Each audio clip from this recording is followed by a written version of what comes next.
Hello everyone, welcome to True IAS and PCS. तो दोस्तों हम लोग बात करते हैं। प्रीवियस लेक्चर में हम लोगों ने बात करी थी ड्राईलैंड फार्मिंग के बारे में और देखा था रेनफेड एग्रीकल्चर को।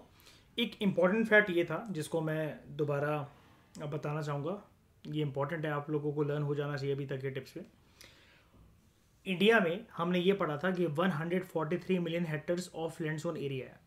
143 million hectares net sown area है टोटल, जहाँ पर जो है सोइंग हो सकती है, कल्टीवेशन हो सकती है, प्लांट्स की प्रोडक्शन, क्रॉप्स की प्रोडक्शन हो सकती है। इसमें से 143 में से 113 मिलियन हेक्टर्स का जो एरिया है ये इरिगेट करा जा सकता है अगर हम 100% पूरी इरिगेशन पोटेंशियल को यूटिलाइज कर लें। तब भी हम 143 मिलियन हेक्टर्स को कंप्लीटली इस नंबर को अचीव नहीं कर सकते इरिगेट करवाने में, क्योंकि जो गैप बच जाता है ना 30 मिलियन हेक्टर्स का, वो इसकी वजह से बच जाता है, ड्राईलैंड फार्मिंग की वजह से। वहां पर दिक्कत क्या है, ऐसे रीजन्स में जहां पर ड्राईलैंड फार्मिंग है, एरिड कंडीशंस वाले इलाके हैं, एरिड, सेमी एरिड, सूखा पड़ा रहता है, like Rajasthan. Inefficient hydrology, water table हो सकता है बहुत कम हो, इरिगेशन फैसिलिटीज़ का बंदोबस्त वहाँ पर करा ही नहीं जा सकता। और ये एरियाज़ के पास यहाँ पर अगर खेती बाड़ी होती है कोई चांसेस ही नहीं है कि ये कुछ कर सके, तो चांस पूरा का पूरा इनके पास एक ही रह जाता है, complete dependence on monsoon rainfall. लेकिन यहाँ पर फिर खेती बाड़ी हो कैसे रही है? कोई बात नहीं, ये संसार में किसने कहा है कि हर फसल के लिए भर भर कर पानी चाहिए? बूंद बूंद भर, चुल्लू भर पानी से भी काम चलेगा। और ऐसी इरिगेशन फैसिलिटी को शरेआम लोग क्या कहते हैं जहां पर चुल्लू भर पानी से काम चल जाता है, बूंद बूंद पानी से काम चल जाता है? नहीं, मैं इरिगेशन फैसिलिटी पूछ रहा हूं, ड्रिप इरिगेशन। ठीक है, तो ड्रिप इरिगेशन से यहाँ पर काम चल जाता है। और जो ग्रेन्स हैं, जो टाइप ऑफ फूड क्रॉप्स हैं, वो भी इस प्रकार से उगाए जाते हैं, लाइक कोर्स ग्रेन्स, या फिर जानवरों के खाने पीने के लिए जो कि फॉडर क्रॉप्स होते हैं, राइट। जानवरों के खाने के लिए जो क्रॉप्स उगाए जाते हैं, आपको क्या लगता है जनरली वो वेट क्रॉप्स होते हैं कि ड्राई क्रॉप्स होते हैं? जनरली ड्राई होते हैं, है ना। एनिमल बॉडीज के लिए ना जनरली वेट क्रॉप्स ना डिजायरेबल नहीं होते, सूटेबल नहीं होते हैं। वो अलग बात है, आप लाड़ में अपने कुत्ते को रोटी खिला देते हो, कुछ भी खिला देते हो, पनीर आता है, मिठाइयाँ आती हैं, कुछ भी आता है, बिस्किट का टुकड़ा डाल देते हो, लेकिन यहाँ भेड़ बकरियों और बफेलो के साथ नहीं कर सकते। फिर वो पता चला दूध देना बंद कर दे, उसकी जगह चैंपियन देने लगे, पता चला वो। ठीक है, तो हम बॉडी मास ज़्यादा हो जाता है। और उसके लिए मैंने आपको बताया था ना श्रेया, वो पिन्ना वाली बात जो मैं आपसे कर रहा था, ये जो मिलाया जाता है। कुणाल ने फोटो भेजी थी, मैंने कहाँ डाली उसको, ये मस्टर्ड ऑयल केक है ना, ये डालना सही रहता है एनिमल, स्पेशली बफेलो और काऊ की बॉडीज़ के लिए। अंदर ना उसकी उनकी अंतड़ियाँ नहीं चिपकती हैं। मैंने आपको बताया था ना, कभी कभार आप दूध नहीं उसको वो देना, तो अब ये थोड़ी ना कि ज़बरदस्ती आप मतलब जितना, देखो कभी कभार ऐसा होता है कुणाल, जैसे ये जो काउज और बफेलोज जो होती हैं, ये क्वांटिटी कभी कभार बदल देती है ना अपनी दूध देने में। पता लगने लग जाता है ना कि अब ये जो है दूध देना कम कर रही है या फिर दूध नहीं दे पाएगी। अब ज़बरदस्ती अगर हम लोग जो है वो दूध निकालने के लिए लगे रहे तो उनकी ना अंतड़ियाँ खिंचती हैं अंदर से। ठीक है, ये वही वाली बात है कि आपसे कोई एब्स की एक्सरसाइज, आपकी एक लिमिट है, आप पहले दिन जिम गए हो, 30 सेट्स कोई मतलब 30 बार आपसे कुछ करवा रहा है कोई, आपने उसके 2 सेट करे, लेकिन पहले दिन ही अगर आपसे 3000 कोई एब्स की एक्सरसाइज करवा ले तो आपकी अंतड़ियां जो है अंदर से पता चला ब्लास्ट हो जाए। ठीक है,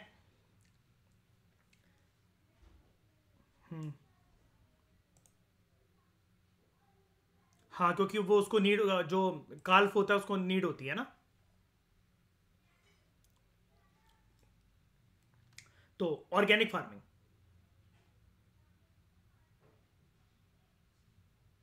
नाम से क्या पता लग रहा है?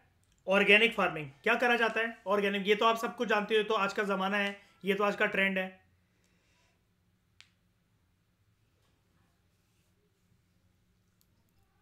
इसमें कोई भी फर्टिलाइजर्स या फिर केमिकल्स, जो फैक्ट्री मेड केमिकल्स होते हैं वो यूज नहीं होते हैं। यहाँ पर बायोकेमिकल्स यूज होते हैं, है ना, लाइक पोटैश ऐश या फिर कॉटन। ठीक है, अच्छा, पोटैश ऐश ना जरूरी नहीं है कि आप मतलब खेतों वगैरह को जलाकर ही मतलब वो करो। कोई भी चीज जो कि आप नेचुरल तरीके से कर रहे हो, जहां पर राख है, आपने किसी को जला दिया, वैसे भी मतलब उसको वो कर सकते हो। अब सर्दियों में क्या होता है, सर्दियों में कुनाल अपनी लकड़ियां जलती हैं, जैसे तसले अपने बनते हैं, है ना, अलग अलग जगह पर वो रखे जाते हैं ताकि गर्मी रहे पूरे बरामदे के अंदर, पूरे आंगन के अंदर।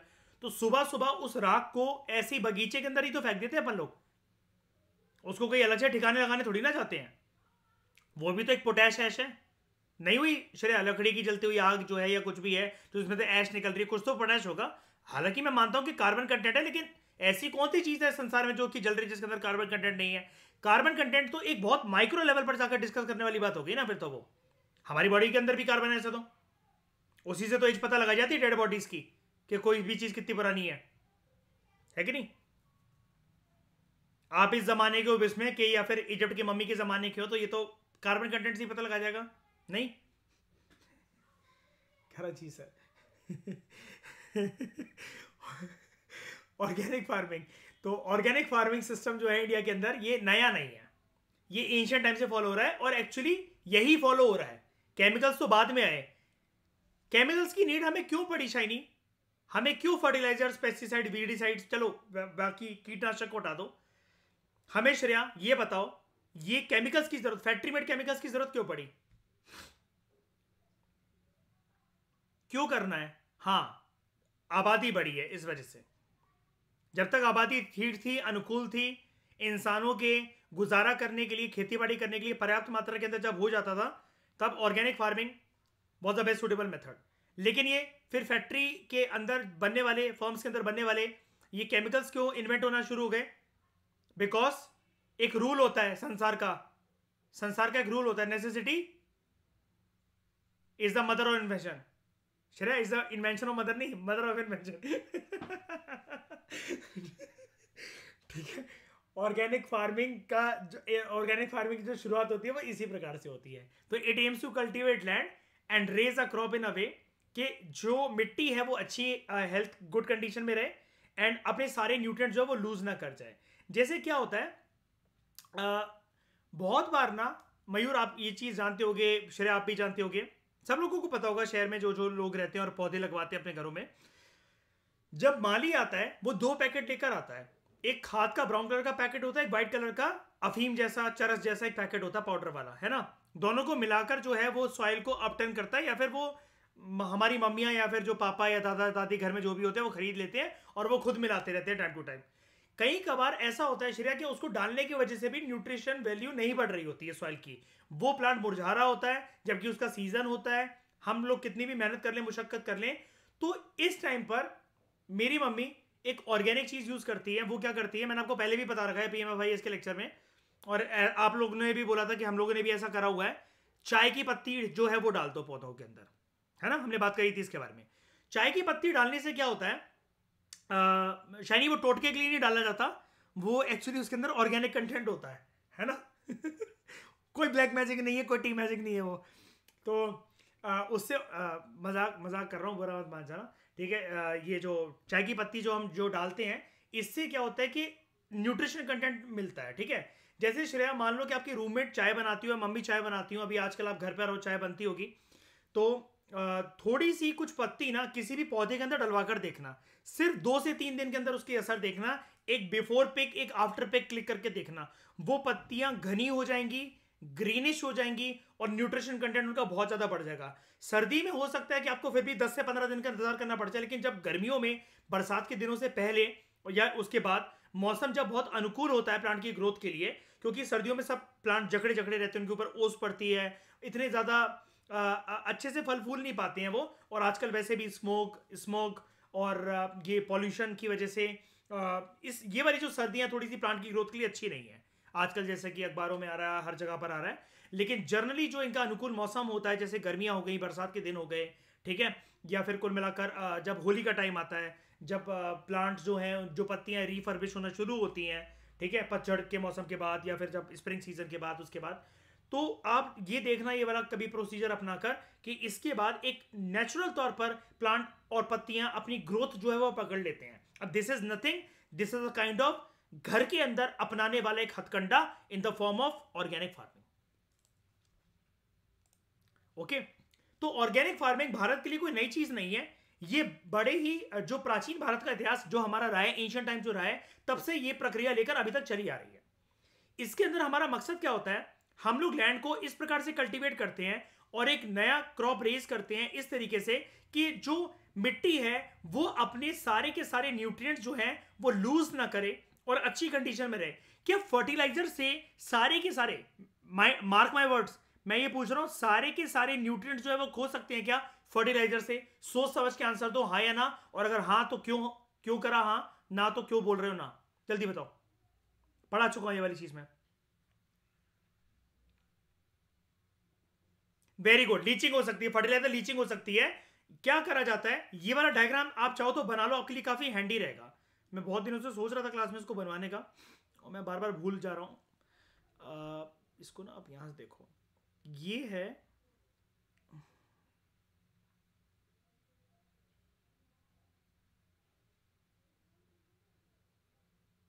एक पौधा,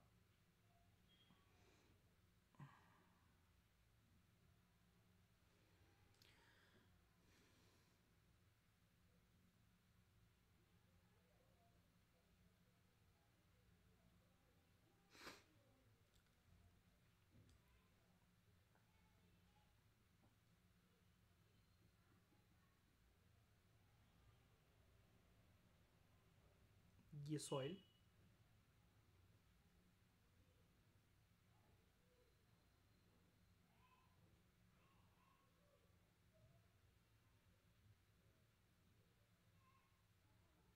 ठीक है। इसके बाद ये हम बना लेते हैं। इसको हम ले लेते हैं, येलो कलर से ले लेते हैं।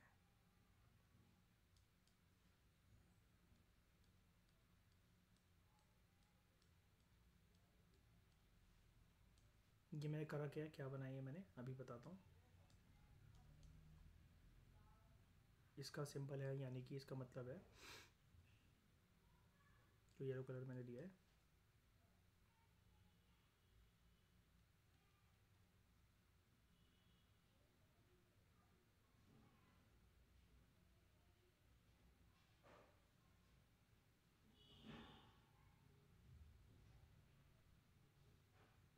Fertilisers and factory made chemicals.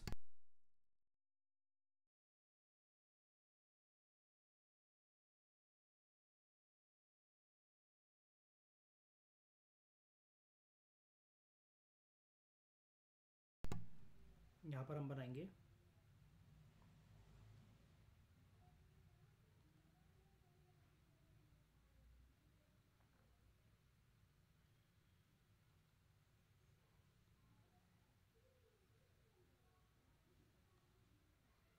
Excessive use of irrigation water, और पानी को हम दिखा देते हैं यहाँ पर।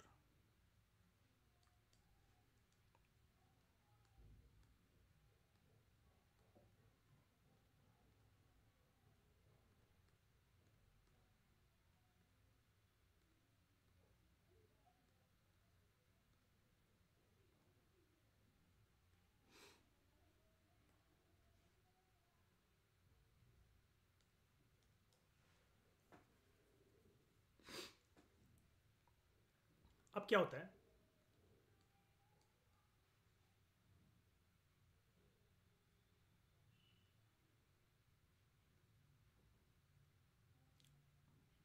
Roots are unable to absorb the requisite, यानी कि करेक्ट मात्रा के अंदर या फिर जितना रिक्वायर्ड होता है, requisite अमाउंट ऑफ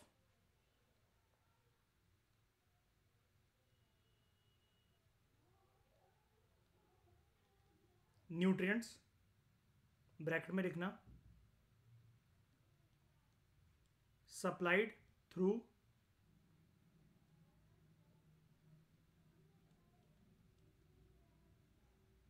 फर्टिलाइजर्स। ऐसा क्यों होता है, reason,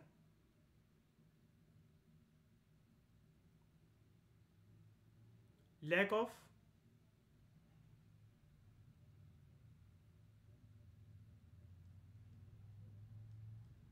educational status of farmers,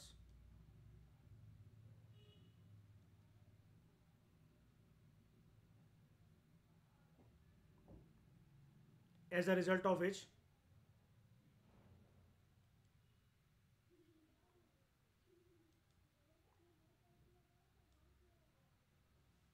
they are not aware of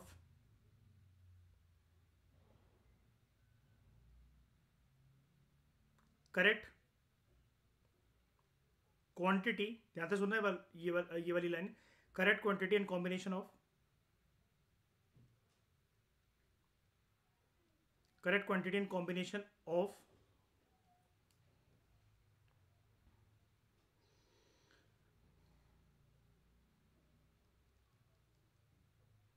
fertilizers and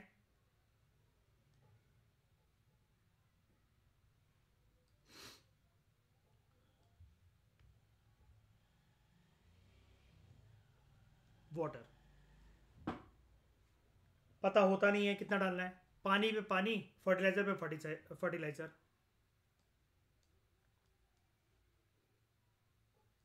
उसके बाद देखो लास्ट हेडिंग, अल्टीमेट रिजल्ट क्या होता है इससे,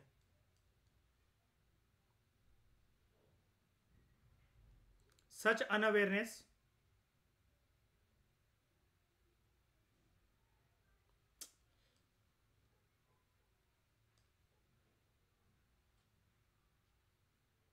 such unawareness sometimes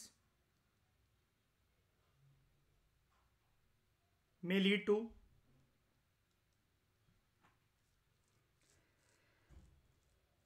dumping of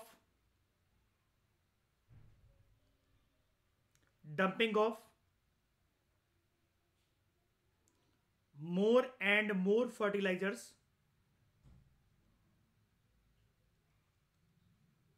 by farmers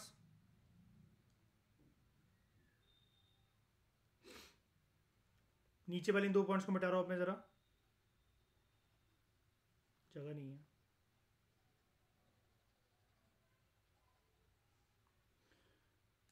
dumping of more and more fertilizers by farmers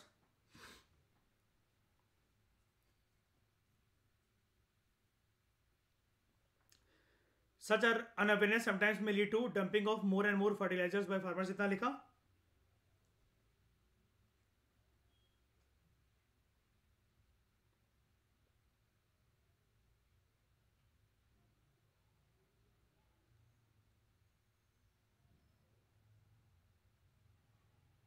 which can eventually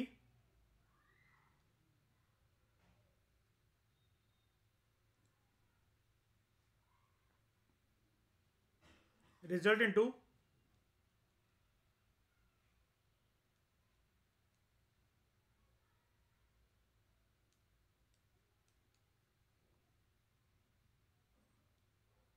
total nutrients loss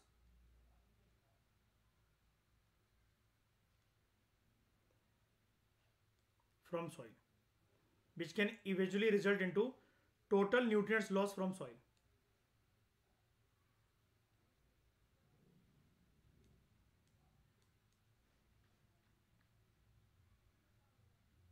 this phenomena, second point बनाना है इसका, अल्टीमेट रिजल्ट वाले का second point, this phenomena is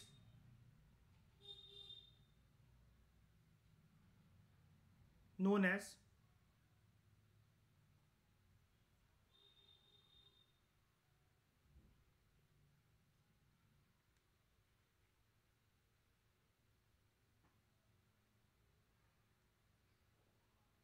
fertiliser leaching, bracket में लिखना total nutrient leaching of soil. इसका third point banana,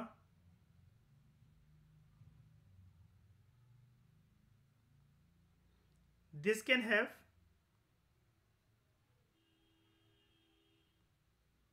further drastic effects on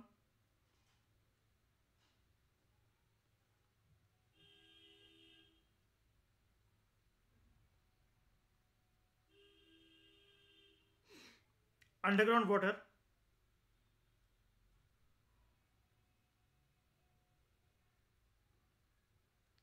as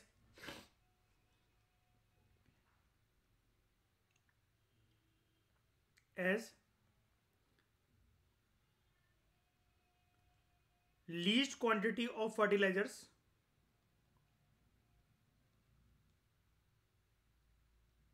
can enter the water table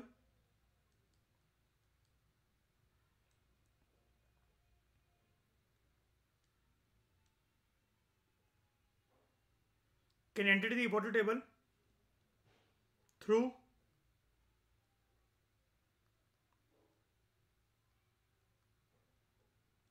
porosity of soil. Porous चीज कोई भी जानते हो ना, कि जिसके अंदर इंटरस्पेसिंग होती है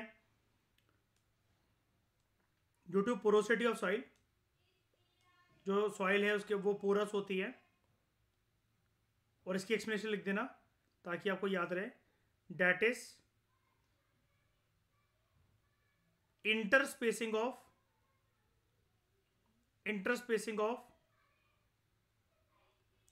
soil particles. Interspacing of soil particles. Clear हुआ? सब कुछ लिखा? आज समझ गए ये इसको लिखना कैसे, प्रेजेंट कैसे करना है इसको, फर्टिलाइजर लीचिंग को.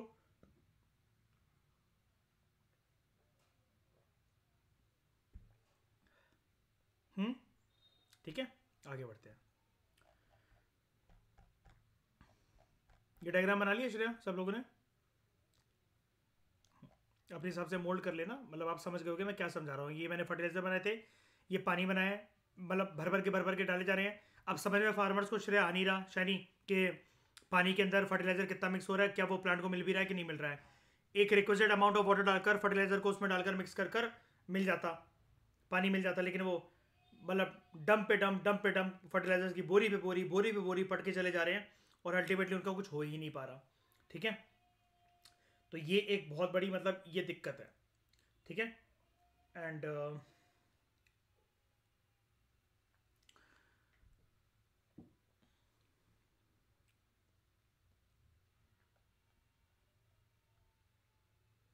इसका एक बस फाइनल साइड में कहीं पर एक ये लिख लो example.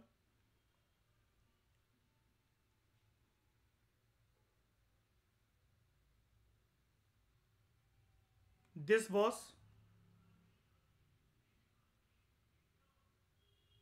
witnessed after the famous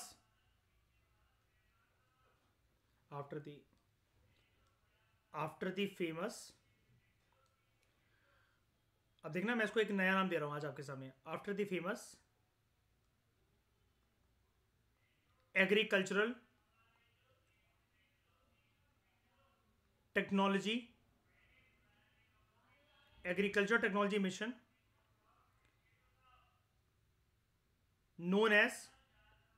known as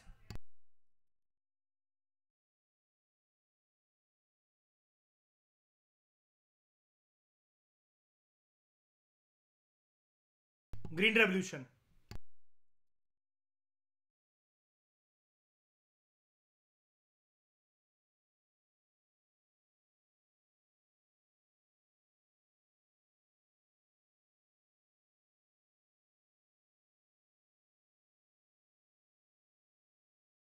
In which H5P variety seeds required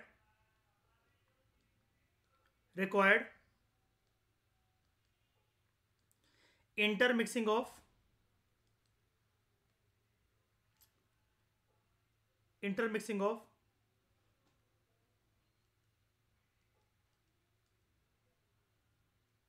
fertilizers and water, but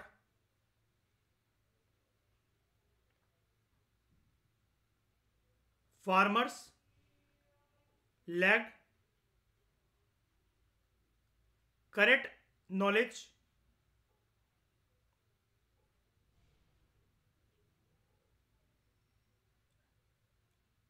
about their but farmers lacked correct knowledge about their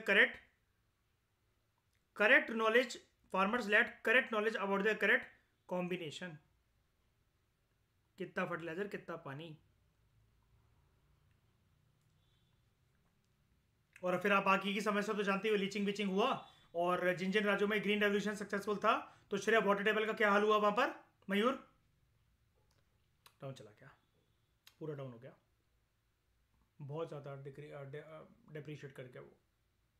ठीक है, क्लियर है ये वाली चीज़? अब तो पूरा करवा दिया वाला टॉपिक, PMFIS वाली बातें भी लिखवा दी यहाँ पर। ठीक है, अब आ जाओ वापस यहाँ पर, फोकस लेकर आओ अपना वापस यहाँ पर, फिर से लाइन पढ़ो। It aims to cultivate, organic farming के बारे में बात हो रही है। It aims to cultivate land and raise a crop in a way कि जो मिट्टी की जो कंडीशन है वो मिट्टी अच्छी कंडीशन में रहे और सारे के सारे न्यूट्रिएंट्स लूज ना करते। It involves use of Organics. देख रहे हो श्रेया, शाइनी, एक फर्टिलाइजर की बोरी कितना भट्टा बिठा सकती है कितनी सारी चीजों का एक साथ, है ना? तो श्रेया बेटर ये ऑर्गेनिक फार्मिंग। और कल कुणाल ने जैसे एक नया हथकंडा रिवील करा, है ना, कि फर्टिलाइजर की बोरियां पटक पटक के मयूर जो अनाज होता है वो दुकान पे खिला देते हैं, हम दूसरों को बेच देते हैं, और खुद अपने लिए ऑर्गेनिक फार्मिंग, क्योंकि ऑर्गेनिक मैन्योर ज़्यादा हो नहीं सकता उसका इंतजाम, उससे जो खेती होती है, उससे जो अनाज होता है वो घर पे रख लेते हैं। ठीक है, तो organic farming system in India is not new and has been following from ancient times. अब एंशिएंट टाइम्स से जो ये फॉलो हो रहा है, ये वाली लाइन मैं दोबारा इसलिए बता रहा था आपको, बिकॉज शुरुआती दिनों में, जब पहले के ज़माने में जब ये फर्टिलाइजर्स वगैरह नहीं आए थे, और पहले के ज़माना क्या 1960s के पहले ग्रीन रेवोल्यूशन आया नहीं था, उससे पहले फार्मर जानते भी नहीं थे फर्टिलाइजर वगैरह के बारे में। किसी को भी ना खाने पीने की वजह से कभी भी कैंसर की समस्या नहीं होती थी, लेकिन आज ये होने लगी है, बिकॉज ये फर्टिलाइजर्स, केमिकल्स, और ये इवन जो पेस्टिसाइड्स और वेडिसाइड्स जो खेत पे जो छिड़के जाते हैं, इनके छिड़काव की वजह से कुछ इनके एलिमेंट्स उस वो जो क्रॉप होता है, वो जो फसल होती है, वो जो रूट होता है, वो इनटेक कर लेती है। अल्टीमेटली हम उन फसलों को खाएंगे, आटा खाएंगे, दालें खाएंगे, बहुत सारी चीजें हम लोग फ्रूट्स वेजिटेबल्स वगैरह खाएंगे, और वो एंटर कर जाता है हमारी बॉडी के अंदर। ऊपर से सोने पे सुहागा, जो नॉर्मल तरीके से खेतों से तोड़ तोड़कर जो चीजें लाई जा रही हैं, शहरों के आदमियों को आदत होती है, अगर मिट्टी वाला एप्पल है ना, जो कि बहुत अच्छा हो सकता है, अगर कोई सब्जी है जिसपे मिट्टी लगी है, अदरक का गुच्छा है, अगेन जो रेत में, मिट्टी में, कीचड़ में सना हुआ है, आपकी जिम्मेदारी ये बनती है घर लाके उसे गर्म पानी या ठंडे पानी नल के नीचे रात भर रख दो, मतलब एक पानी में, एक डोंगे में, एक बर्तन में, और आप उसको फिर उसको छील कर या जैसे मर्जी जो भी चीज जिस भी पर्पस के लिए बनी हुई आप उसको वैसे कंज्यूम कर लो। वो बिल्कुल प्योर फॉर्म में जैसा खेत में था। लेकिन शहर के आदमी की मयूर आदत होती है उसको एप्पल खाना है स्टिकर वाला, कि जिसपे स्टिकर लगा हुआ है वो ब्रांडेड एप्पल है, जिसपे जिस एप्पल पे, जिस ऑरेंज पे अपनी तस्वीर देखे, है ना, शाइनी क्या क्या शाइन कर रहा तो वो ब्रांडेड है उसके लिए। चाहे भले वो वैक्स जो है उसके अंदर एंटर करके वो कार्सिनोजेनिक सेल्स को और ज्यादा या एलिमेंट्स को और ज्यादा मल्टीप्लाई क्यों ना कर दे उसकी बॉडी के अंदर। ठीक है, तो सोने पे सुहागा में ये वाली बात बता रहा था। आप शहरों के हथकंडे श्रेय आपने सुने ही होंगे कि तरबूज के अंदर इंजेक्शन लगा लगा के उसको बड़ा करा जाता है, ऑरेंज को और ऑरेंज करा जाता है, एप्पल को और रेड करा जाता है ना। एक जो फ्रूट है जिसके अंदर मीठापन नहीं है, उसका फ्लेवर टेस्ट चेंज करने के अंदर उसको और मीठा करा जाता है। जैसे मैंगोज के साथ अक्सर ये वाली प्रक्रिया होती है कि जो आम है वो कच्चे रह गए, उनको इंजेक्शन लगा लगा के पकाया जा रहा है और मीठा करा जा रहा है। ये सब जो चीजें होती है, क्या ये ऑर्गेनिक फार्मिंग का पार्ट है? अगर आप ऑर्गेनिक तरीके से फार्मिंग करोगे ना, कभी आपको ये एडिशनल एलिमेंट्स यूज ही नहीं करने पड़ेंगे। हमेशा फर्टिलाइजर्स, केमिकल्स में जो एक फ्रूट, वेजिटेबल, क्रॉप्स की जिस मतलब उसके टेस्ट में, उसके प्रोमिनेंट कैरेक्टरिस्टिक्स में जो सारी क्वालिटीज होनी चाहिए ना, वो डिफेक्टेड पीस पैदा होता है। Organic farming is just like एक लेडी जो कि एक प्रेग्नेंट है, उसने 9 महीने अच्छे से दूध, दही और डॉक्टर ने जो दवाइयां बताई थी वो उसका सेवन करा है। और जो ग्रीन रेवोल्यूशन के तहत, जैसे HYV वैरायटी ऑफ सीड्स के तहत जो फार्मिंग है, जो केमिकल फार्मिंग है, इट इज जस्ट लाइक कि एक औरत जो है वो प्रेग्नेंट थी लेकिन 9 महीने उसने सिर्फ दारू पी है, तो बच्चा ऑब्वियसली बात है एक डिफेक्टेड पीस ही पैदा होगा। हाई चांसेस है उसके। तो इसलिए H Y V variety seeds नहीं, सॉरी, फर्टिलाइजर्स के साथ जब भी कोई चीज ग्रो करी जाती है, कुछ ना कुछ उसके अंदर कमी रह जाती है, और उस कुछ ना कुछ कमी को पूरा करने के लिए और केमिकल्स का सेवन उसको करवाया जाता है, उस क्रॉप को, उस फसल को, उस फ्रूट को, उस सब्जी को, और वो पैदा करते हैं कार्सिनोजेनिक एलिमेंट्स, जिससे होता है इंसानों को कैंसर। ऑर्गेनिक फार्मिंग इन सारे डिफेक्ट्स को दूर करने की प्रक्रिया में सबसे ज्यादा कारगर साबित है, सबसे ज्यादा बेस्ट साबित है। It involves use of organic waste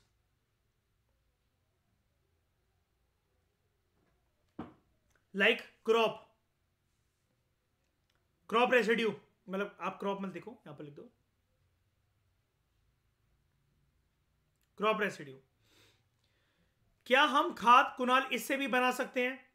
जो ये भूस के कमरे में जो भूस रखी हुई है, और क्या था ये, व्हीट हस्क, हाँ व्हीट हस्क, इसको अगर हम 6 महीने के लिए दफन कर दें मिट्टी में, तब भी ये कुछ ना कुछ हमें मैन्योर बनाकर देगा, फायदे की चीज बनाकर देगा, जिससे हम फर्दर प्लांट की ग्रोथ कर सकते हैं।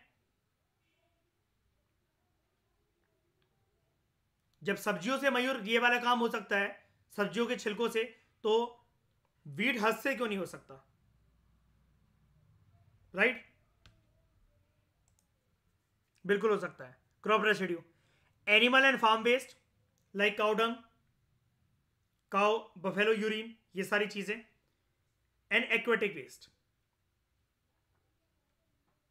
एक्वेटिक वेस्ट मतलब क्या होता है?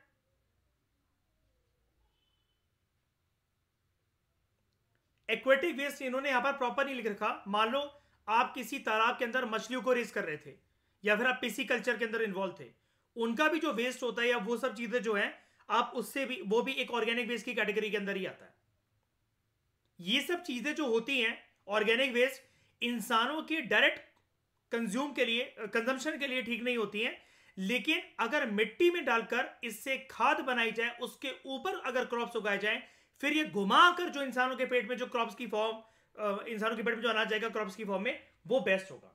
वो उसको कैंसर नहीं होने देगा, क्योंकि वो बिल्कुल नेचुरल तरीके के पदार्थों से बना हुआ है। And other biological material along with beneficial microbes like biofertilisers to promote sustainable production in an eco friendly pollution free environment.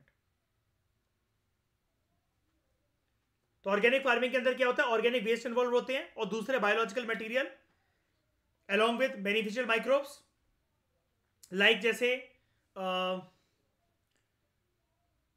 Nitrogen cycle के अंदर हमने पढ़ा था ना, कुछ माइक्रो ऑर्गेनिज्म होते हैं लेग्यूमिनस प्लांट्स की रूट्स में, जो कि किचन के अंदर प्रोडक्शन हाउस को कन्वर्ट कर करके पहुंचाते हैं न्यूट्रिएंट्स को, खाना बना बना के पहुंचाते हैं। राइजोबियम, बहुत सारे होते हैं ऐसे।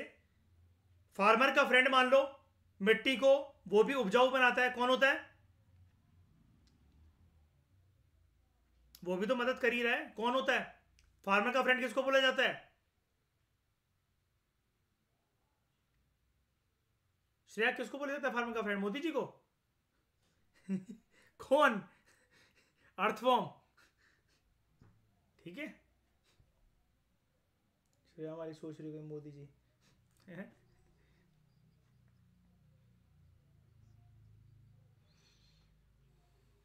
हाँ, नाइट्रोजन फिक्सेशन बैक्टीरिया जो होते हैं लाइक राइजोबियम्स एक्सेट्रा, ये जो भी होते हैं, और इवन जो अर्थवॉर्म्स होते हैं वो भी मतलब सॉइल की लीचिंग बीचिंग में मतलब हेल्प करते हैं, उनको फार्मर का फ्रेंड बोला जाता है, ठीक है। Another biological material along with beneficial microbes, biofertilizers to promote sustainable production in an eco-friendly pollution free environment। कैसे? यहां पर हम क्रॉप के रेसिड्यू को जला नहीं रहे हैं, उससे कुछ ना कुछ मैन्योर बना रहे हैं, तो हुआ ना eco friendly pollution free environment. हम फार्म वेस्ट को ऐसे ही जो है लिटर के तौर पर फेंक नहीं रहे हैं इधर उधर, जिससे स्मेली कंडीशंस क्रिएट हो, जो है एयर पॉल्यूशन जो हो वो फैले, या फिर जो है उसको जलाया जाए जिसके अंदर पन्नियां हो, वो डंक हो, वो वेस्ट हो, जिससे लोगों को फिर सांस लेने में तकलीफ हो या स्मोक हो जाए। ये सब हम ये सारी एक्टिविटीज को त्याग रहे हैं, कुछ नहीं कर रहे हैं ऐसा। तो it involves growing and nurturing crops without use of synthetic या फिर केमिकल फर्टिलाइजर्स या पेस्टिसाइड्स। तो एक नया वर्ड आपको आज क्या मिला, जिसको हम अभी तक बोल रहे थे फैक्ट्री मेड केमिकल्स या फिर pesticide, synthetic. Synthetic chemical fertilizers and pesticides. Organic farming के अंदर एक और चीज याद रखने वाली है, इसके ऊपर फिल्म्स के अंदर क्वेश्चन आ सकता है, याद रखना आप लोग। हम लोग यहां पर कोशिश बिल्कुल भी नहीं करते हैं कि क्रॉप्स या किसी प्लांट्स के जीन्स को या उसके जेनेटिक मटेरियल को चेंज करें। No genetically modified organisms are permitted.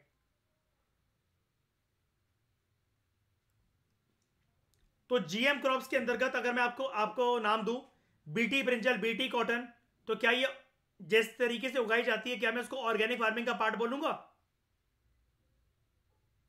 नहीं, क्योंकि यहां पर भी आप क्या कर रहे हो, टेक्नोलॉजी मिशंस को पेनिट्रेट कर कर एक नॉर्मल तरीके से जो ग्रोथ या प्रोडक्शन हो सकती थी किसी भी क्रॉप की, या उसके अंदर जितनी नेचुरल तरीके से, कुदरती रूप से, भगवान की देन से, दया की वजह से जितनी भी न्यूट्रिशियस वैल्यू हो सकती थी, आप उसके अंदर खिलवाड़ कर कर आप उसको सिंथेसाइज कर रहे हो, आप उसको मॉडिफाई कर रहे हो।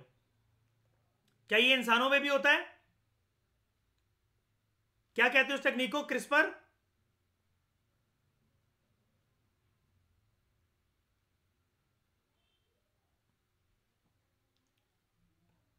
क्रिस्पर कैस9, जिसको हम लोग क्या कहते हैं, डीएनए सीजर्स। ये पता है ना, इसके तहत आप अपना बच्चा डिजाइन करवा सकते हो। लेफ्ट वाली आंख ब्लू, राइट वाली आंख पिंक, खोपड़ी पर 100 मिलियन 100 मिलियन तरीके के कलर के बाल, 6 फुट 4 इंच का, ऊपर से काला नीचे से गोरा, जैसा मर्जी बच्चा डिजाइन करवाओ। और इसी के ऊपर चाइमेरिक स्टडी याद है, शेर का डीएनए इंसान के डीएनए में मिक्स कर दो, आपका बच्चा देखिएगा इंसान जैसा। और जब आपको गोद में लेकर भागेगा तो वंदे भारत को पीछे छोड़ेगा फिर वो।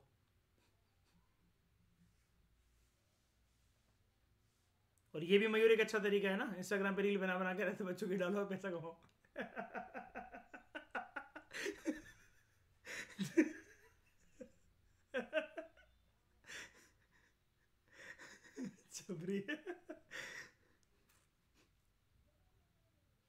लड़कियां डिजाइन हो रही है, सोचो जरा एब्स वाली 8-8 फुट की। महिला सशक्तिकरण का सबसे बड़ा रूप, मर्दों को मारने के लिए बॉडीगार्ड्स। और ये टेक्निक मतलब ये स्टडी बेसिकली खतरनाक हो सकती है, क्योंकि हम कुदरती रूप से बनाए हुए बच्चों के साथ, उनके जेनेटिक मटेरियल के साथ, ये इंसानी बॉडी के साथ मतलब बेसिकली खिलवाड़ कर रहे हैं, राइट। उसके बाद also no genetically modified organisms are permitted. It relies on ecologically balance agriculture principles like crop rotation. Crop rotation का मतलब क्या है?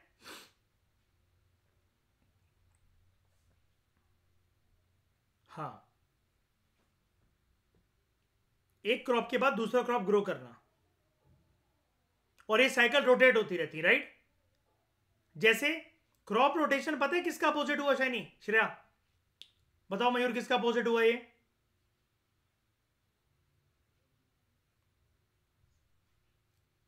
श्रेया प्लांटेशन में क्या होता है पूरे साल? Single crop. और यहां पर इसका अपोजिट क्या हुआ? Crop rotation. क्योंकि प्लांटेशन क्रॉप्स में, प्लांटेशन फार्मिंग में सबसे बड़ा खतरा क्या था, क्या होता है लॉन्ग टर्म में, जो कि समझ में नहीं आता किसी को शॉर्ट टर्म में, बहुत लंबे समय में 40, 50, 60 साल, 70 साल, क्या खतरा है वहां पर? फील्ड तो आपके पास बहुत बड़ी है, तो इतनी जल्दी तो रिमार्केबल चेंजेस आपको दिखेंगे नहीं, लेकिन सिमिलर तरीके का क्रॉप ग्रो कर करके सॉइल की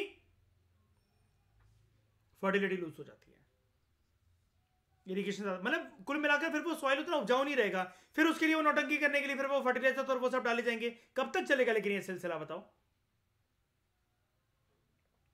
तो it relies on ecologically balance agricultural principles like crop rotation. Green manure, green manure किससे बनता है? पत्तियों से, सब्जी से, क्रॉप रेसिड्यू से, इसको बोला जाता है ग्रीन मैन्योर। कि फैक्ट्री में बनेगा ये सिंथेटिक है क्या? नहीं, environment friendly manure. Organic waste यानी कि farm waste, residue, cow dung, cow urine, ये सब चीजें। या फिर इवन इसके अंदर जैसा कि आप देख रहे थे microbes, beneficial microbes, bio fertilizers. और बायोलॉजिकल पेस्ट कंट्रोल यानी कि यहां पर कीटनाशक के तौर पर पेस्टिसाइड्स नहीं डाले जाएंगे, बायोलॉजिकल पेस्ट कंट्रोल। अब ये कैसे हो सकता है? जल्दी बताओ, ये कैसे हो सकता है? क्या बायोलॉजिकल पेस्ट कंट्रोल में अगर चाहो तो एक वर्ड लिख दो, इसके बारे में यूपीएससी ने क्वेश्चन भी फ्रेम करा था प्रीलिम्स में। नहीं, मैं एक अच्छी चीज बता देता हूं, जैसे कीड़े लगेंगे ही नहीं क्रॉप्स में।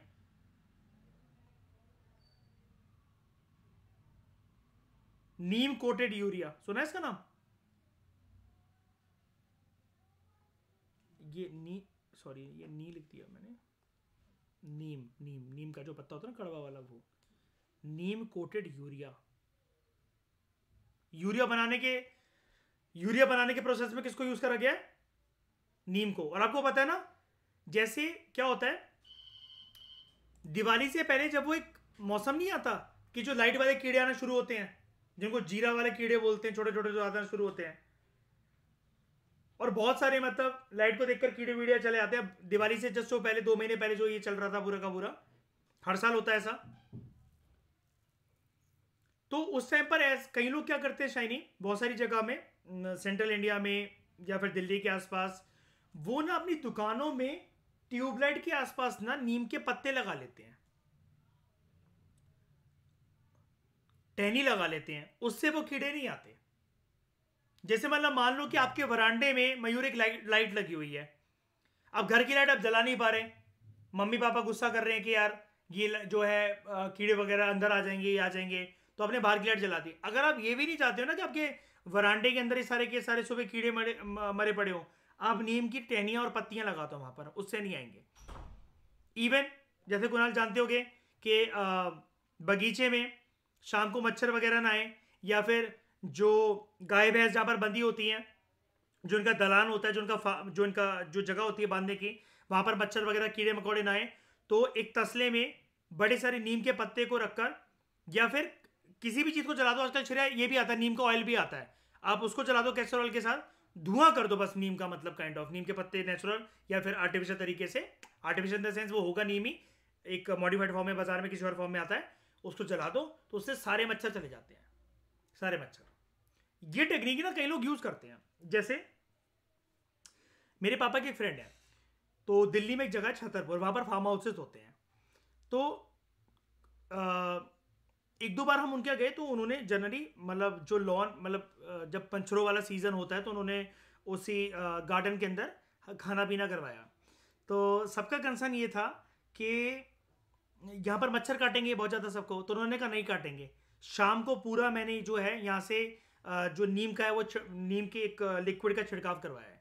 तो उससे उन्होंने बताया था, सबसे पहले मुझे तब पता लगा था कि जो जिनके पास ये जो फार्म हाउसेस या ये जो गार्डन जो रखते हैं ना, शाम को ये बेफिक्र होकर टहल कैसे पाते हैं, या फिर कभी इनको डिनर ऑर्गेनाइज करना है, कभी पार्टी ऑर्गेनाइज करना है, या कभी बीवी के साथ कैंडल लाइट डिनर करना है, तो ये सीन बन कैसे पाता है?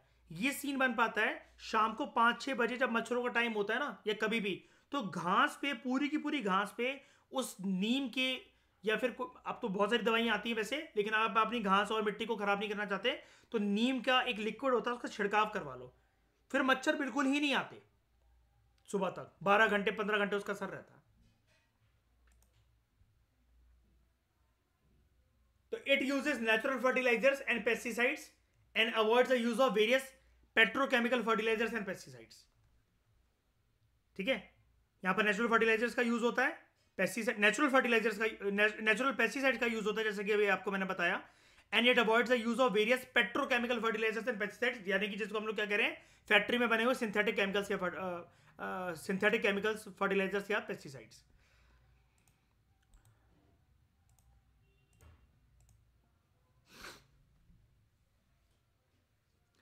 यहां पर मैं आपको एक चीज दिखाता हूं, जस्ट अ मिनट।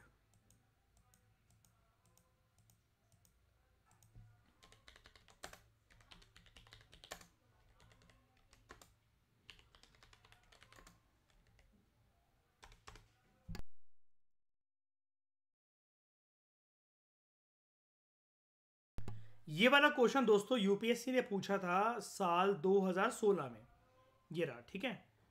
तो इसमें यूपीएससी ने क्या पूछा, why does the government of India promote the use of Neem coated urea in agriculture. Don't worry, उस जमाने का करंट अफेयर का क्वेश्चन था। क्यों आया ये इस इधर, इकोनॉमिक सर्वे ने इसके ऊपर डेडिकेटेड एक चैप्टर में बहुत सारी चीजें हाईलाइट कर रखी थी, और ये 2015 में चला, 16 में चला, 17 में चला, बहुत बार चला ये, ठीक है। और आज तक इंस्टीट्यूट वाले मतलब जब भी उनको एग्रीकल्चर के अंदर कुछ अच्छी बातें करनी होती है तो वो यही वाला पॉइंट कोट करवाते रहते हैं आज तक। पहले ही करंट अफेयर का पार्ट था, अभी स्टैटिक बन चुका है, ठीक है।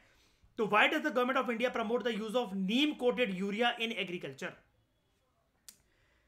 Release of Neem oil in the soil increases nitrogen fixation by the soil micro organisms. ये होगा कैसे, नाइट्रोजन फिक्सेशन होगा नीम से, नीम का तेल डालकर।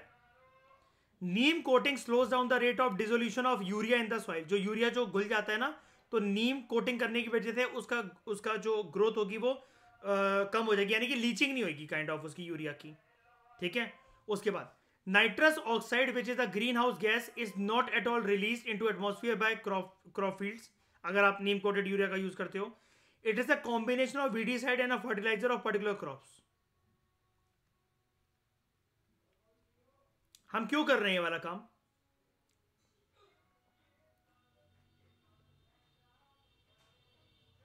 अरे इनमें से ऑप्शन बताओ ना क्या है ये है, it is the combination of weedicide and fertiliser.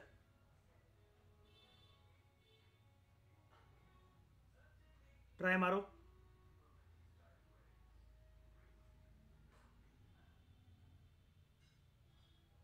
It is the combination of weedicide and fertiliser.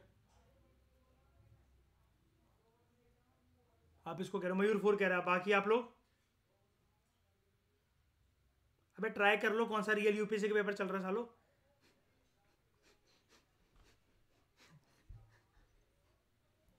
One, ठीक है। बाकी शाइनी, श्रेया, अब इसमें 4, ठीक है। बाकी श्रेया इसमें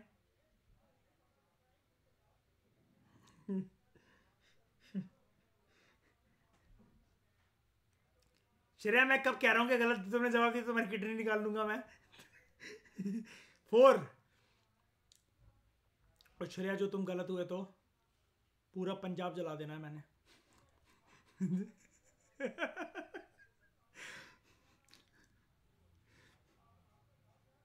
श्रेया कह रही मेरा तो रिजर्वेशन हो गया बाबू, जला दो। चलो देखते हैं इसको। Answer is 2। मयूर जितने लगाए थे आपने उस दिन सब हार गए आप, ठीक है। Neem coating slows down the rate of dissolution of urea in the soil, ठीक है। ये चाहो तो फटाफट से ये लाइन लिख लो जल्दी, श्रेया लिखो इसको जल्दी फटाफट, कि neem coating slows down the rate of dissolution of urea in the soil.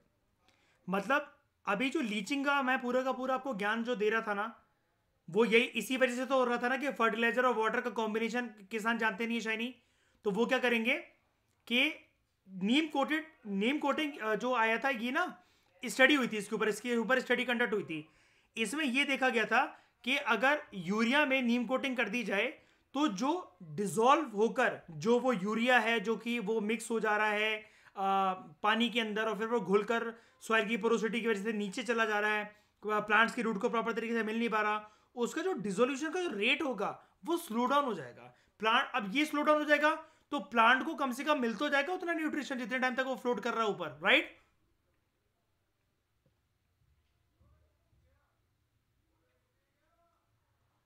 Okay, किसका है अभी कुछ और पढ़ना भी बाकी है, मतलब अभी पूरी तरीके से नहीं आया, आधा अधूरा था उधर ज्ञान अभी तक। ये टर्म सुना होगा बस आपने, इसके बारे में कुछ और नहीं सुना होगा बस। और ये वाला ऑप्शन तो यार आप मतलब ये बोल ही कैसे सकते हो कि it is a combination of weedicide और फर्टिलाइजर। यहाँ नेचुरल फर्टिलाइजर थोड़ी लिखा है, जब भी वर्ड आपके सामने फर्टिलाइजर आता है तो वो सिंथेटिक फर्टिलाइजर होता है यार। तो आप ये कैसे बोल सकते हो नीम कोटेड यूरिया फैट्रीमेट, मतलब एक चीज है ऐसी केमिकल वाली। जब नीम की बात होगी फिर केमिकल कहां से आ गया। कोई बात नहीं, लेकिन कोशिश यही करा करो कि मतलब आपको आंसर ना पता हो और आप ऐसे आंसर दो धीरे धीरे करके वो डेवलप हो जाएगी पावर। और डोंट वरी, वैसे भी उस जमाने का ये करंट अफेयर का क्वेश्चन था, 2016 का पेपर वैसे भी ऐसा था, सिर्फ करंट अफेयर बेस्ड क्वेश्चन था, 92 क्वेश्चन करंट अफेयर से आए थे, ठीक है, और वो भी सिर्फ 8 महीने के। अब आप 80 साल के भी पढ़ जाओ तब भी कोई गारंटी नहीं है कि आप करंट अफेयर के क्वेश्चन जो है वो कर पाओगे। वही वाली बात है, दुनिया का एक ही रूल होता है, जो चीज़ सबको पता होती है वो कभी काम नहीं करती। किसी भी फील्ड के अपना कर देख लेना ये वाला रूल। तो it uses natural fertilisers and pesticides and avoids the use of various petrochemical fertilisers and pesticides. ये पेट्रोकेमिकल वाले कहां बन रखे होते हैं? फैक्ट्री में। अब एक है आईफोम, आईफोम ये सबने लिख लिया था, श्रेया शैनी ये वाली लाइन लिख ली थी, ठीक है। International federation of organic agriculture Movements, IFOAM, ये ऑर्गेनिक फार्मिंग को कैसे डिफाइन करता है? तो श्रेया से एक हिंट मिल रही है, अगर ऑर्गेनिक फार्मिंग को डिफाइन करना है और कंधे पे रखकर बंदूक चलानी है, वी विल अडॉप्ट आईफोम। जैसा कि गवर्नेंस में हमने किसको वो कर रखा है, वर्ल्ड बैंक को और ओईसीडी को, organisation for economic cooperation development. और अगर इंडिविजुअल की कैपेसिटी की बात करनी हो तो प्लानिंग कमीशन, हमने उसको छोड़ रखा है, क्या था वो, यूएनडीपी है ना, वो बेकार थी डेफिनेशन, समझ में नहीं आती है। तो international federation of organic agriculture movements, it defines the organic farming as, क्या है, ऑर्गेनिक एग्रीकल्चर या ऑर्गेनिक फार्मिंग एक प्रोडक्शन सिस्टम है, ऑब्वियस सी बात है, कुछ ना कुछ चीज प्रोड्यूस तो हो ही रही है, इससे क्रॉप्स प्रोड्यूस हो रहे हैं, ठीक है। That sustains the health of soil, मतलब खेती बाड़ी ऐसी होगी, प्रोडक्शन ऐसी होगी कि जो मिट्टी की जो हेल्थ है वो इससे सस्टेन रहेगी, जो इकोसिस्टम है उस सॉइल का, उस फील्ड का, वो सस्टेन रहेगा, एंड लोग भी सस्टेन रहेंगे। अब लोग सस्टेन रहेंगे कहने का मतलब यहां पर ये that sustains the health of the soils, ecosystem and people, यानी कि लोगों को, कहने का मतलब ये, देखो इन्होंने बहुत शॉर्ट में मतलब एक चीज लिख दिया पीपल, इसको अगर मैं डिकोड करूं तो उसका मतलब ये होता है लोगों का यहां पर out of the pocket expenditure नहीं होता ज्यादा। ऑर्गेनिक फार्मिंग कॉस्टली होता है क्या? नहीं होती। इवन ऐसी फार्मिंग में तो जैसे जिसके खेत छोटे होते हैं, जिसके पास मैन्योर का वो नहीं होता ना, कई लोग तो इस हद तक जाते हैं कि वो ये कहते हैं कि घर का भी जो वेस्ट है ना, जो सुबह सुबह सब लोग वॉशरूम जा रहे हैं, वो भी एक ऐसी जगह पर स्टोर हो, वो डंप हो पूरी तरीके से, और उसकी भी खाद बने, वेस्ट तो कुछ भी नहीं करना है। तो वो क्या करते हैं, मैंने आपको पढ़ाया था पीएमएफआईएस में वाली चीज, वो सेप्टिक टैंक बना लेते हैं गांव में, जैसे है ना, वॉशरूम के 2 वो गड्ढे, जैसे ये वॉशरूम है, यहां पर ये कनेक्ट कर दिया, ये कनेक्ट कर दिया, ये गड्ढा है जहां पर ह्यूमन वेस्ट कलेक्ट होगा। जब ये फुल हो जाएगा तो फिर उसके बाद ये दूसरा वाला फिल हो जाएगा। जब तक ये फिल होने में इसको 6 महीने लगेंगे, इसको 6 महीने लगेंगे, पहले ये वाला फिल हो रहा है, फिर जब तक ये फिल होगा तब तक ये मैन्योर बन चुका होगा। इसको खाली करके इससे खाद निकाल लो, डाल दो खेत में, फिर दोबारा इसको खाली कर दो, फिर ये जो है फुल हो चुका होगा, ये मैन्योर बन चुका होगा, इसको छोड़कर फिर इसको भरने लग जाओ।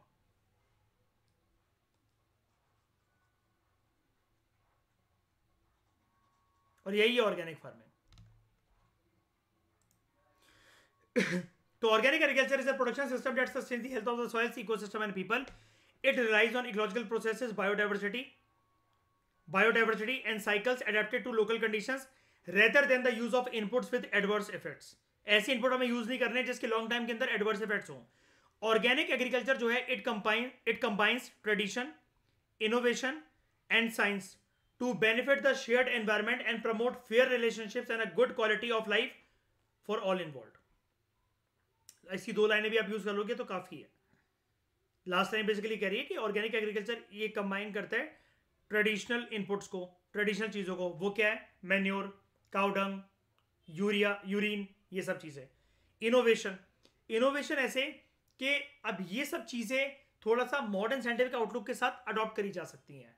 जैसे कोई भी जो चीज़ है उसके मतलब जैसे ये जो सब्जियां बच रही हैं या बड़ा एक फार्म लैंड है तो उसके लिए गड्ढे बना दो, जैसा कि मैंने अभी आपको सेप्टिक टैंक बताया वो बना दो. या फिर नैनो यूरिया का कंसेप्ट आ गया है, ठीक है. तो it involves innovation and science also to benefit the shared environment and promote fair relationships and a good quality of life for all involved. अब गुड क्वालिटी ऑफ लाइफ कैसे? Because organic farming will avoid entering of carcinogenic elements that can cause cancer into human food chain so it will avoid the entering of carcinogenic elements into the human food chain तो की features क्या organic farming के? Protecting soil quality, इससे soil quality जो है वो protect रहेगी. Using organic material and it will encourage biological activity. Providing crop nutrients indirectly using soil micro organisms, जिसको हम लोग अभी ऊपर क्या बोल रहे थे, अगर सॉइल माइक्रो ऑर्गेनिज्म यूज कर जाएगा तो बायो फर्टिलाइजर बनेगा इससे. ठीक है. Nitrogen fixation in soil using legumes, leguminous plant जो होते हैं, राइजोबियम वहां पर होगा. Weed and pest control based on the methods like crop rotation, biological diversity, natural predators, resisting varieties, and organic manures like neem coated urea. Extensive management of livestock, including taking care of their nutrition, housing, health, breeding, and rearing. Care for larger environment and conservation of natural habitats and wildlife. तो organic farming के अंदर ये सारी चीजें involve होती हैं. Soil quality को protect करा जाता है सबसे पहले तो.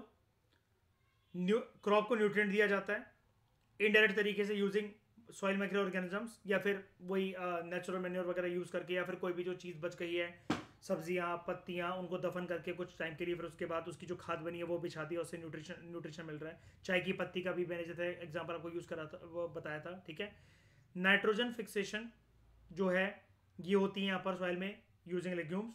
वीड और पेस्ट कंट्रोल यहाँ पर उनके थ्रू नहीं करा जाता. पेस्टिसाइड्स और वीडिसाइड जो कि फैक्ट्री में बन रखे हैं, यहाँ पर नेचुरल तरीके से जो ऑर्गेनिक मैन्योर वगैरह होते हैं या फिर जो चीज़ें होती हैं उनके थ्रू हम लोग यहाँ पर वीड्स को और पेस्ट को कंट्रोल करते हैं. वीड्स क्या होते हैं? Unwanted plant.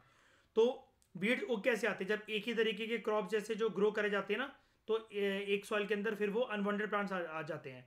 उसको रेजिस्ट करने का सबसे अच्छा नेचुरल तरीका उपाय है क्रॉप रोटेशन करना. आप एक फील्ड पर एक सीजन के बाद दूसरे सीजन में अलग अलग तरीके के क्रॉप जो है वो ग्रो करने के बारे में सोचो. ठीक है. There should be biological diversity. Again ये वाली बात क्रॉप प्रोडक्शन से रिलेटेड ही हो रही है. ठीक है. नेचुरल प्रेडेटर्स, यानी कि जो कुछ ऐसे जीव जंतु जो कि उन अनवांटेड प्लांट्स को जो है वो खा जाएं. ठीक है. And resisting varieties and organic manures. उसके बाद हमने पढ़ा यहाँ पर extensive management of life stock, including taking care of the nutrition, housing, health, breeding and rearing. जैसे उनको अच्छा अनाज खिलाना, फूड फॉडर, क्रॉप्स खिलाना. ठीक है. जैसा कि मैंने आपको यहाँ पर ये दिखाया, मस्टर्ड ऑयल केक, इसका यूज़ करा जा सकता है. ठीक है. जानवरों के खाने में मिलाने के लिए और उनका ख्याल रखना basically. Care for larger environment and conservation natural habitats and wild life. Larger environment कैसे कि यार देखो, जो सॉइल की हेल्थ है अगर एक बार वो डिटेरेट हो गई, ठीक है, और फर्टिलिटी एक टाइम के बाद ऐसा है कि आप कुछ भी कर लेना फिर वो रीगेन नहीं हो सकेगी. अल्टीमेटली वो एक अच्छा खासा हरा भरा ज़मीन का जो टुकड़ा है जहाँ पर अच्छी खासी खेती बाड़ी जो चल रही थी, वो फर्टिलिटी एक बार अगर प्रॉपर तरीके से 100% तरीके से अगर अपनी लूज कर देगा तो वो प्रोसेस अल्टीमेटली कहलाएगा क्या? डेजर्टिफिकेशन. प्राचीन भारत के इतिहास में हम ये पढ़ते हैं ना श्रेया, क्या राजस्थान की जो जमीन थी, गुजरात की जो जमीन थी, वो उपजाऊ भूमि थी क्या मयूर? खेती बाड़ी करने के लिए सही थी क्या शाइनी? बिल्कुल. आज के समय में वो बंजर जमीन जो है वो कैसे बन गई? डेजर्टिफिकेशन की वजह से. Benefits of organic farming. It is good for human health, क्योंकि फैक्ट्री मेड केमिकल्स और फर्टिलाइजर्स वगैरह का जब यूज कर जाता है तो ह्यूमन चेन में उससे क्या एंटर करता है? Carcinogenic cells. इससे करेंगे क्या? बिल्कुल नहीं. As compare to conventionally grown food items, organic food जो है they are rich in nutrients. Also these are devoid of any traces of harmful chemicals, unlike conventionally grown fruits. Eco friendly method से ये farming होती है. Conventional farming में pesticides और fertiliser जो हैं they are applied to the crop plants infiltrates which infiltrates the soil and pollutes ground water. कैसे? पूरा प्रोसेस मैंने अभी आपको समझाया यहाँ पर फर्टिलाइजर लीचिंग के थ्रू. ठीक है. कन्वेंशनल फार्मिंग में पेस्टिसाइड्स और जो फर्टिलाइजर यूज करे जाते हैं, जो क्रॉप्स को अप्लाई करे जाते हैं, क्रॉप प्लांट्स को, वो क्या करते हैं? वो जमीन में जो मिट्टी होती है उससे रिस रिस कर नीचे जाते हैं। इन्फिल्ट्रेट का मतलब यही है, जो सॉइल्स के अंदर जो इंटर स्पेसिंग अवेलेबल है पार्टिकल्स में, उससे जगह बना कर वो नीचे की तरफ धंसते चले जाते हैं, and they pollute ground water. Also आसपास की वाटर बॉडीज इससे पॉल्यूट होती हैं थ्रू सरफेस रन ऑफ। पानी जो आएगा वो बहेगा, फिर मिट्टी उस पानी को अब्जॉर्ब करती है, उसी पानी में और उसी मिट्टी में ऊपर की सतह पर ये जो फर्टिलाइजर्स और जो केमिकल्स थे ये तैर रहे थे। अल्टीमेटली पानी उनको अपने साथ नीचे ले जाता है। वो जाने चाहिए थे प्लांट की जड़ तक, रूट्स तक, लेकिन वो ना पहुंचकर और नीचे चले जाते हैं। अल्टीमेटली वो ग्राउंड वाटर में मर्ज होकर उस पानी को जहरीला बना सकते हैं। ठीक है, तो since organic farming does not involve these chemicals, environment remains protected. और यही वाला जो पॉइंट है ये यही है, इको फ्रेंडली मेथड्स के through care for the large environment. क्योंकि ऐसा ना हो खेती बाड़ी करने के चक्कर में ग्राउंड वाटर का भी भट्टा बिठा दिया। ठीक है, उसके बाद पैसे काफी कम लगते हैं, lower prices are involve. Organic foods are cheaper in the long run as they do not require the application of expensive pesticides, insecticides and weedicides. Natural and better taste, मैं नहीं मानता इस बकवास को। नेचुरल टेस्ट ठीक है, better test नहीं होता ऑर्गेनिक प्रोडक्ट्स का। ऑर्गेनिक प्रोडक्ट्स टेस्टी नहीं होते हैं, मन मारकर खाने पड़ते हैं। ठीक है, कड़वे होते हैं बेसिकली, वो उनके अंदर नेचुरल स्वीटनेस नहीं होती। ठीक है, बस वो बेनिफिट्स के मारे खाने पड़ते हैं। ठीक है, टेस्टी तो कहीं से भी नहीं होते। तो sugar content in organically grown fruits and vegetables provide them with better taste than other food products. अब ये फ्रूट्स के मामले में चलो बात सही बैठती है, लेकिन आप ऑर्गेनिक चने खाओ। एक नई नौटंकी चली है कॉफी की, ग्रीन कॉफी। ठीक है, दुनिया की सबसे वाहियत coffee. Conserve agriculture diversity. In the last century alone it is approximated at 75% of agricultural diversity of crops has been wiped out. मतलब अलग अलग प्रकार के जितने क्रॉप्स होते थे, तो अभी तक 100 सालों के अंदर, प्रीवियस 100 सालों के अंदर 75% एग्रीकल्चर डाइवर्सिटी जो क्रॉप्स की थी वो वाइप आउट हो चुकी है। अब जो नई चीजें जो इंट्रोड्यूस हो रही हैं, जैसे GM crops, genetically modified crops like BT brinjal, BT cotton, it has threatened the survival of the local varieties of crops. देखो, हमने पीएमएफआईएस में इस डिबेट को कंक्लूड ये करा था, हम कुछ कह नहीं सकते हैं अभी, राइट? हम कुछ कह नहीं सकते ये क्या ऑल्टरेशन कर देगा genetically modified crops human body में अंदर जाकर लॉन्ग टर्म के अंदर, या फिर लोकल प्लांट उगाया तो ये क्रॉप्स पे ही जाएगा ना कि लेबोरेटरी कंडीशन में उगाया जाएगा। लेबोरेटरी कंडीशन में तो फिर वो सीड्स ग्रो करे जाएंगे सिर्फ। ये एक प्रकार का टेक्नोलॉजी मिशन हुआ कि नहीं हुआ बताओ? क्रिस्पर कैसनाइन इंसानों के ऊपर करा जा रहा है, ये क्रॉप्स के ऊपर करा जा रहा है जीएम वाला मिशन जो है ना, बायोटेक्नोलॉजी। तो it has threatened the survival of local varieties of crops.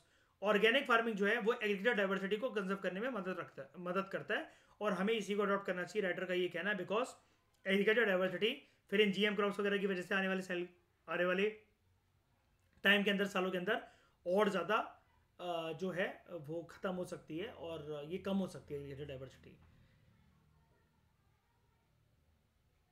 It reduces government subsidy burden. Bharat की सरकार जो फर्टिलाइजर सब्सिडी देती है फार्मर्स को, वो सरकार के इनकम बजट के ऊपर एक बहुत बड़ा बर्डन है। सरकार उस पैसे को बहुत सारी वेलफेयर स्कीम्स के अंदर, इंफ्रास्ट्रक्चर फैसिलिटीज के अंदर, एम्प्लॉयमेंट जनरेशन प्रोग्राम्स, ये पॉलिसी, ये initiative, central sector scheme, central sponsored scheme, बहुत कुछ में यूज कर सकती है उस पैसे को, लेकिन सरकार के हाथ बंधे हुए हैं। क्योंकि मैंने जैसा कि आपको बताया था, इस देश में अगर सरकार को किसी भी प्राइवेट प्रॉपर्टी के कंसेप्ट से कुछ लेना देना है तो वो होते हैं फार्मलैंड्स। क्योंकि सरकार ऐसे देखती है कि एक जमीन का अगर जिसमें खेतीबाड़ी हो रही है और एक घर बना हुआ है, वो घर की इमारत, वो जो इमारत है, जो घर है, वो आप गिरा दो तो सरकार उससे कंसर्न नहीं है। लेकिन अगर एक खेत में एक किसान आग लगा रहा है तो सरकार को यह लगता है कि ये इससे पैदा हुआ एक कटोरा या फिर एक मुट्ठी भर चावल भी किसी ना किसी का पेट भर सकता था इस देश के अंदर।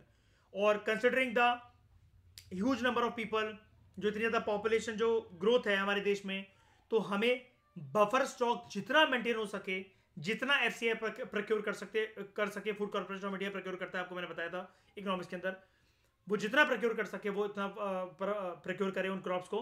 और फार्मर्स जो है वो ऐसा कोई भी कदम ना उठाएं जिसकी वजह से अल्टीमेटली फूड प्रोडक्शन कम हो जाए या फिर वो सफ़र करे। तो गवर्नमेंट जो है उनको फर्टिलाइजर सब्सिडी प्रोवाइड करनी पड़ती है। फर्टिलाइजर सब्सिडी क्यों?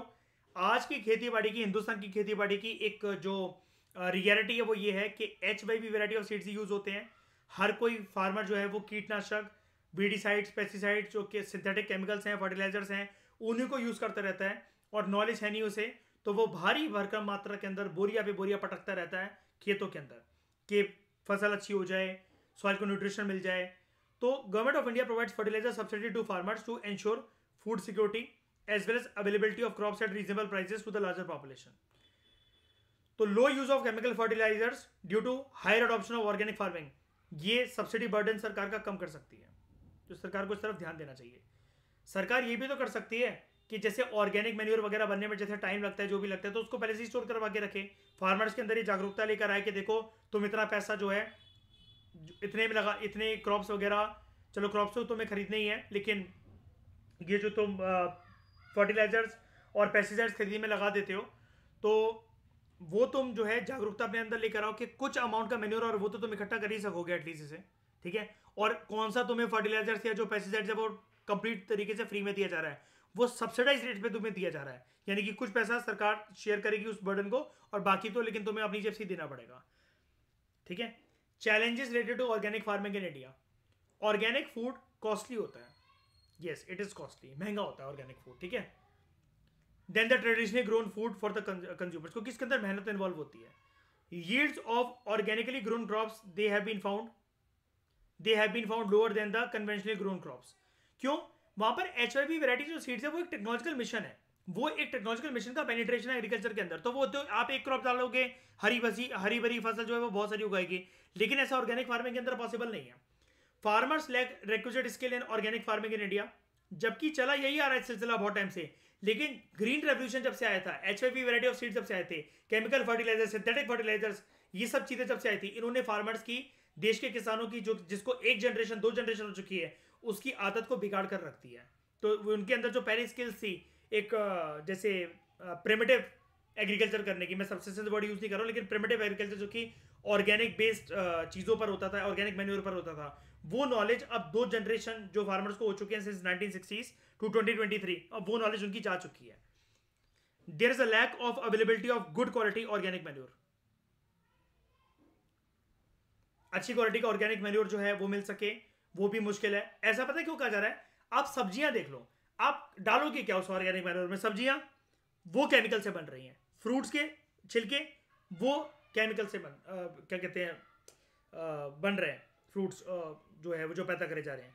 पत्तियां डालोगे, कोई पेड़ पौधा ऐसा नहीं है जो कि खाद या फिर जो ये जो केमिकल फर्टिलाइजर्स वगैरह हैं इनको ना डालकर उगाया जा रहा है उस पेड़ पौधे को।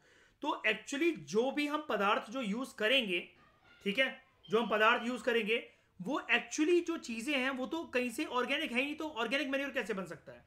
आप अगर काउ डंग की बात करना चाहते हो, काउ यूरिन की बात करना चाहते हो, बफेलो यूरिन की बात करना चाहते हो, इसमें भी आपको मैं बताता हूं। कुणाल एक प्रक्रिया जानते हो ना, कई सारे किसान क्या करते हैं, मतलब श्रेया, मतलब एक हद देखो इंसानियत की कि अपना फायदा उठाने के चक्कर में भैंस दूध नहीं दे रही है, इंजेक्शन मार मार के उससे दूध निकलवाया जाता है। नेचुरल तरीके से बफेलो काउ दूध देने से मना कर रही है, कुणाल जानते हो ना, गोलियां खिला खिलाकर आटे की लोई के अंदर और इंजेक्शन लगा लगाकर दूध जबरदस्ती निकलवाया जाता है। अब अगर ऐसा आप इंजेक्शन डालकर अगर काउ से दूध निकलवा रहे हो, तो मयूर आप क्या मानते हो कि उसको पीने की वजह से क्या ओलंपिक गोल्ड मेडल जीत जाओगे? बहुत न्यूट्रिशन होगा उसके अंदर, है ना। तो there is lack of availability of good quality organic manure. फिर ऐसा गाय, ऐसी बफेलो जब अगर जो है यूरिन पास करेगी या गोबर अगर देगी, तो आप उसको जब ये सारी चीजों को मिलाओगे तो ऑर्गेनिक है ही क्या इस चीज में? सब कुछ तो केमिकल है। वेजिटेबल के छिलके केमिकल, जो फ्रूट्स जो बच गए हैं, जो सड़ गए हैं, वो केमिकल, प्लांट की पत्तियां केमिकल, काउ डंक और जो यूरिन है वो भी केमिकल। तो गड्ढे में भरने के बाद जो खाद मिल रही है वो है ही क्या ऑर्गेनिक फिर उस चीज में? अब जो प्रॉपर तरीके से सच में जो ऑर्गेनिक जो चीजें बची हैं वो बहुत कम बची हैं, उनको उसके थ्रू क्रॉप को रेस करने में जान निकलती है किसानों की, इसलिए ऑर्गेनिक फूड महंगा होता है।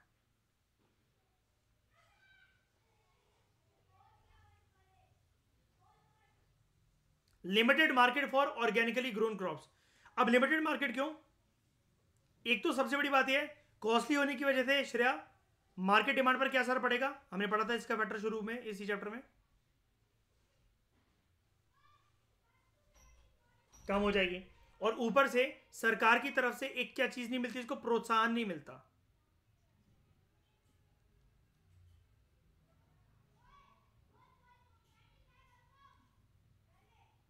मतलब चाहत पूरी है तुम्हारी उगवाने की, लेकिन no promotion no subsidy. Solution क्या लेके हम इसका ऐसा क्या करना चाहिए, इसको उस दायरे के अंदर लेकर आना चाहिए क्या कि ऑर्गेनिक प्रोडक्ट्स को क्या मिले, उनकी रिकॉग्निशन को बढ़ाने के लिए। What is the full form of GI, geographical indication. ये कंसेप्ट ओरिजिनेट कहां से हुआ है,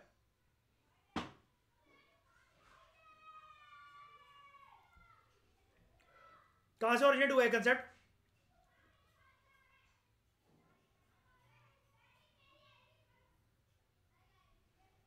क्या होता है डब्ल्यूटीओ, वर्ल्ड ट्रेड ऑर्गेनाइजेशन। पढ़ाऊंगा मैं इसके बारे में, डोंट वरी। एक मेंस का आप क्वेश्चन देखो जरा,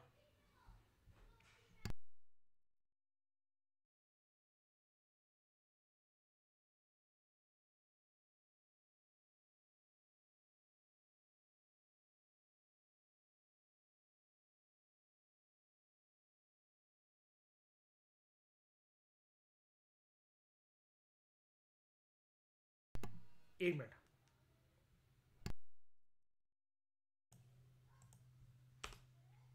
हाँ हाँ, वो उसी का है कि एक डिस्ट्रिक्ट को एक रिकॉग्निशन मिले एटलीस्ट, है ना।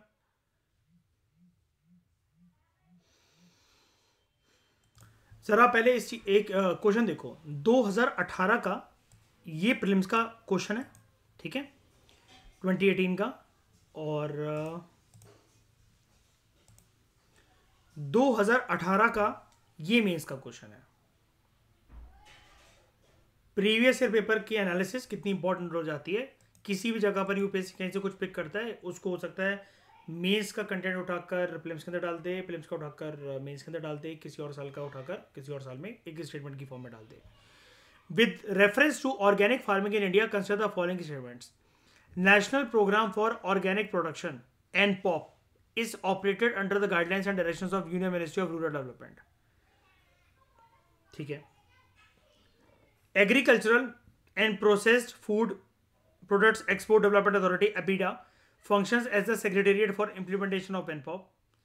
Sikkim has become India's first fully organic state. Options क्या हैं ये,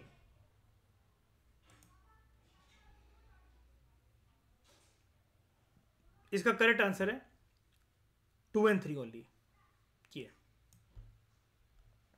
करेक्ट ही पूछा ना, हाँ करेक्ट पूछा है, 2 and 3 है कि agriculture and process foods export development authority function as the secretariat for NPOP. अभी इसके लिए कंसर्न मत हो, मिनिस्ट्रीज वगैरह ये मैं आपको बाद में करवाऊंगा, गवर्नमेंट स्कीम से आप जान जाओगे, वो छोड़ो। लेकिन ये देखो, ये करेक्ट है। Sikkim has become India first fully organic state.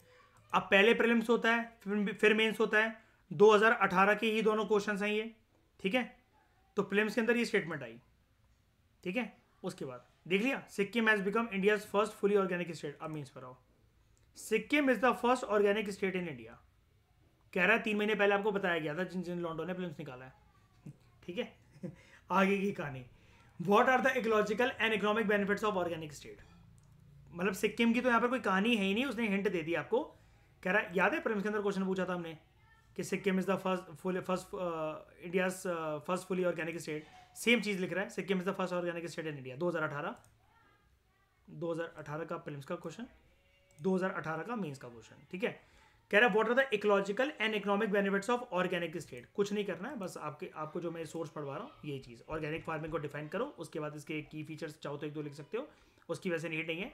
इसके अंदर जितने भी मैं बेनिफिट्स आपको पढ़वा रहा था, आप इकोलॉजिकल बेनिफिट्स कहाँ गए, आप इकोलॉजिकल बेनिफिट्स अलग कर दो, आप इकोनॉमिक बेनिफिट्स अलग कर दो, आपका काम हो जाएगा एक पेज के अंदर, या फिर 2-2 पॉइंट्स 3-3 पॉइंट्स किसी के भी लेकर आ जाओ,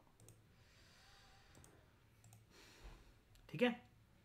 इसके बारे में भी यूपीएससी ने क्वेश्चन पूछा था, ये मैं नेक्स्ट लेक्चर में आपको पढ़वाऊंगा। Zero budget natural farming, ZBNF। ठीक है, इस डिस्कशन में दोस्तों फिलहाल इतना ही।